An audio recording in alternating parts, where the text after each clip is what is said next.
good day and welcome. Matthew here again. We are at Manufacturers Cup, top 16 superstars, Sardegna Road Track B in the Group 4s.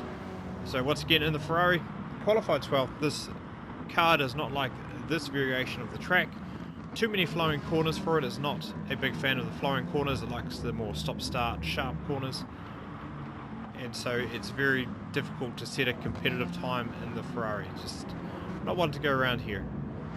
So I was surprised to actually start ahead of Bass, who's right behind me in 13th. I thought his car would be a lot further up the field. But as this race was about fuel management and saving fuel, I knew I'd have a few battles and be able to make my way up the field. And you see Makosi off to the left. He was an early casualty to a disconnect and drops out of the race. So I gained a place by default up to 11th. My target was 7th.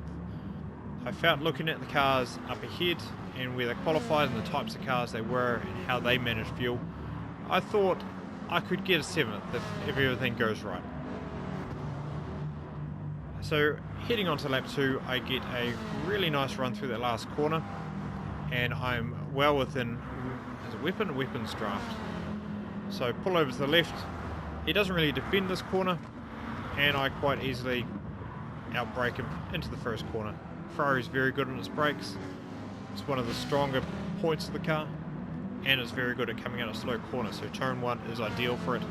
Too bad the rest of the lap is not like turn 1. So 2 laps, or a lap and a half, and 2 positions. So this was good. Yes, 1 was by default, but I'll still take that.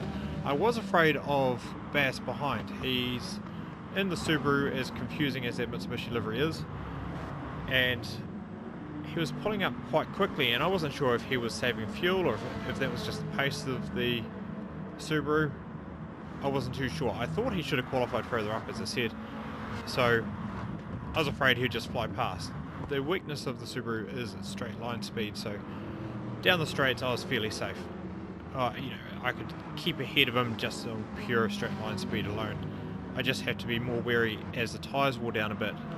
He would probably, and get that word out, probably have better cornering capabilities later on, and he's definitely better under the brakes.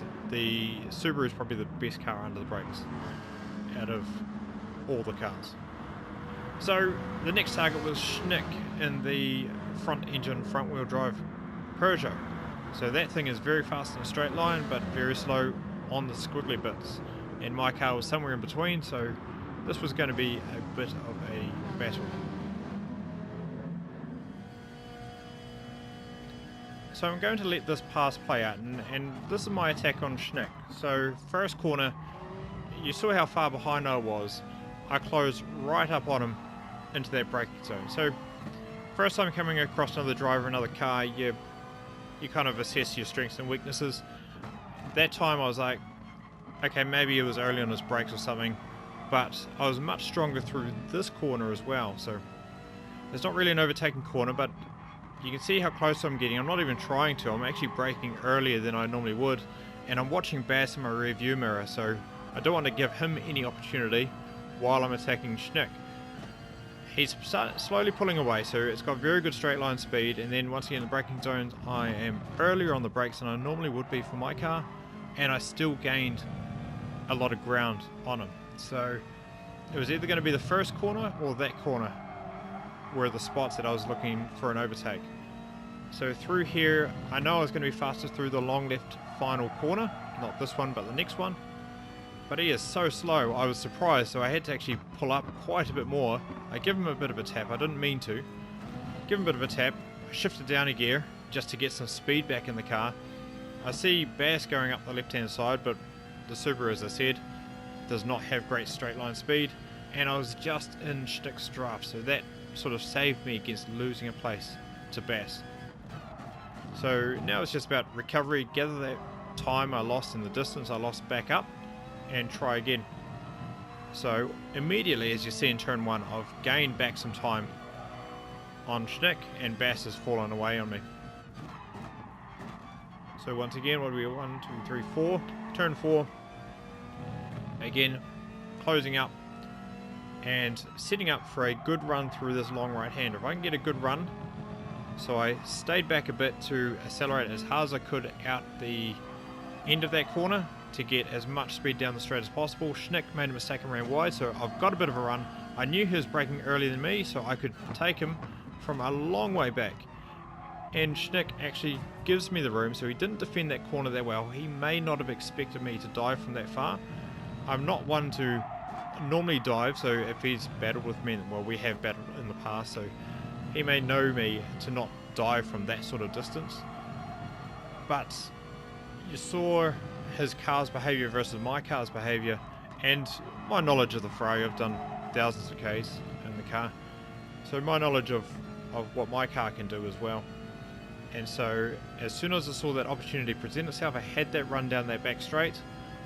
Even though he was, like, I wasn't even on his rear bumper at that stage, I knew he was going to brake that much earlier, and if I just took a slightly deeper line, I could. I did. I braked at my late braking point, pulled it up on the apex, nice and clean. Schnick saw it coming, so he left me the room, which is fair play to him. He could have defended that a lot harder and a lot more, but he didn't, and so I was able to take the place. So I'll just jump back and show that corner again, just so you see my maneuver and pulling it up on the apex. We did have a wee bump at the exit when he was trying to come round on me, but that's neither here nor there. So here we are again. I am slowly gaining, and I am gaining a little bit. His car was definitely faster in a straight line, so it was important to note that I was gaining. I knew he was going to brake. I keep off the brakes a little. I pull it up on the apex. A small tap in the middle of all that. I think he actually got a boost from Bass back there because he actually falls back a bit. And I take the lead. He was not going to be able to attack me. I knew how slow he was in the corners, so I knew he wouldn't be able to attack me into the following left-hander, not from the inside of the road where he was. So I was able to seal that position. So that was more about showing how to maybe assess a car over a lap, see their strengths and weaknesses, and figure out where you can attack another driver in a very short amount of time. You leave it too long, then the other driver knows where your strengths and weaknesses are and knows when to defend. Like if I had tried to dive that and failed, then Schnick would expect that the next time round at that corner if I was having even a small run on him. So it's important to assess quite quickly, size up the opponent, and make your move as soon as you can and make it stick, so they can't learn your ways and then defend against you next time that happens. So lap 7, heading into lap 8, this was the next major battle. I'd finally caught Monkey and Conzio, who had been going at it hammer and tong for the past few laps, which had helped me gain on them. Monkey Matt finally made it around Conzio. Conzio's Hyundai has to save a lot of fuel, so he was a bit slower but hanging on quite nicely compared to ahead of Monkey. But Monkey finally gets past. I go to look at Conzio. I don't intend to tap him here. I brake at my normal braking point, actually, just now looking back at the replay. That's my normal braking point, and I still give him a tap. So I don't know if he was saving tyres or what, but he was very slow in there. So because I tapped him, I didn't want to take his position, so I let him take his position back. Bass came up quite quickly behind and took advantage of the situation, and now Bass goes to pass Conzio. Conzio goes defensive, and Bass unfortunately punts him off, just missed his braking zone and pushes him out of the way. So that gave me the place I lost back plus one more, so now sitting in 8th. But we'll jump back and show you that incident from Bass's perspective. So just from Bass's perspective, he had actually fallen back about 2 seconds behind me at one stage, and over the past couple laps had gained on me rapidly, and I hadn't let that go unnoticed. He was in the prime position to pick up some pieces if they all fall over. So that's the incident between me and Conzio. I give him a tap, I pull over to the left and let him retain his position. I see Bass coming, I move over to the right to try to defend, but it's too late. Bass had his car there, so I couldn't push him off the road. So it's a good bit of driving by Bass to take my position. Just right place, right time. And now he's got to run on Conzio. He's going to look to go up the inside, so the right hand side of the track, coming into the braking zone. He has a look. Conzio does cover him off, maybe a bit late by Conzio. Conzio puts on his brakes at the usual place. Bass, I guess, distracted by the move by Conzio or trying to see his braking point or attack Conzio, misses it completely and just pushes Conzio off the track. Being a good sport, he does wait up for Conzio, so good to see. Even in the top 16 superstars where more points are on offer, it's good to see sportsmanship like that. So now we're on the final lap with the leaders. We're going to ride on board with Adam. We've got Kinemos easily up the front. The Jag is flying at the moment with the fuel save option, fuel save sort of necessity in these races. Holland is doing well in the Lexus. Double H is doing very well in the Audi, and Sardegna in the Toyota. Can I say it? No, he's doing average, isn't he? He's just average. So Sardegna gets a run on Double H, goes on the inside through the last left-hander, which compromises Double H's line. Adam sees this, pushes his luck, tries to get as good of a run as possible. Unfortunately, taps Double H in the middle of the corner, and due to the tap, Adam gets pushed off the road and cuts the corner, as you see, and that gives Double H a 5-second penalty. So it's really unfortunate the way that works. So we'll just go back and so you can see it again. So you watch for the tap. So because Sardegna goes up the inside of Double H is compromised. They're both compromised in speed. Adam doesn't have to compromise the speed, so he gets a nice run. And you'll see the tap just here, and you see Adam just, the cars just move, and his car moves off the track. So as soon as your wheels are over that blue sort of curb on the inside, then you're considered to have cut the track.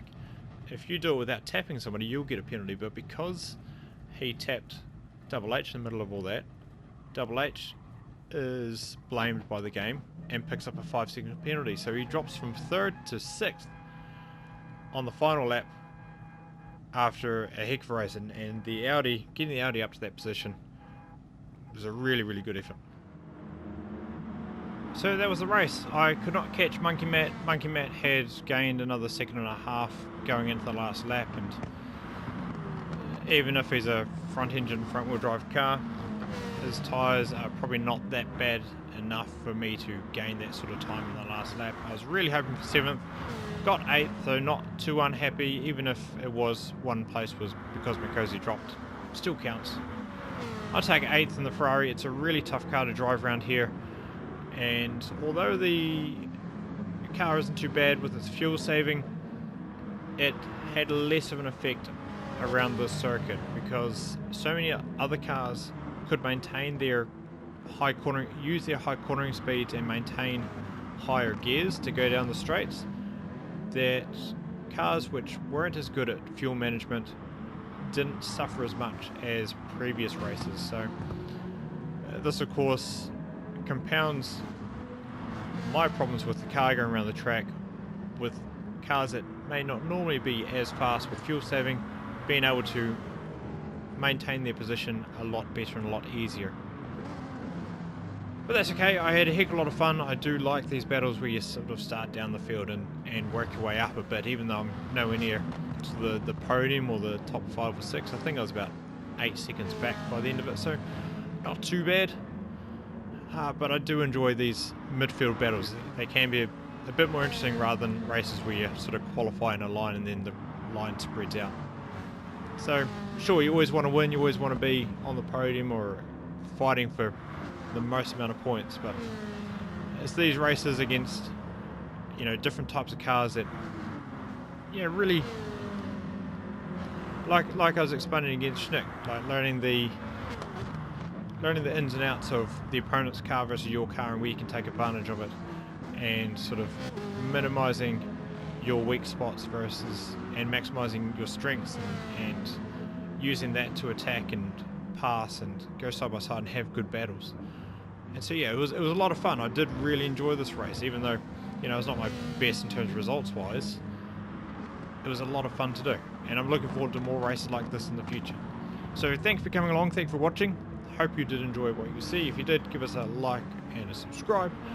Otherwise, to see these races live, follow me on Twitch. The link is in the description below. Until next time, thank you very much, and good night.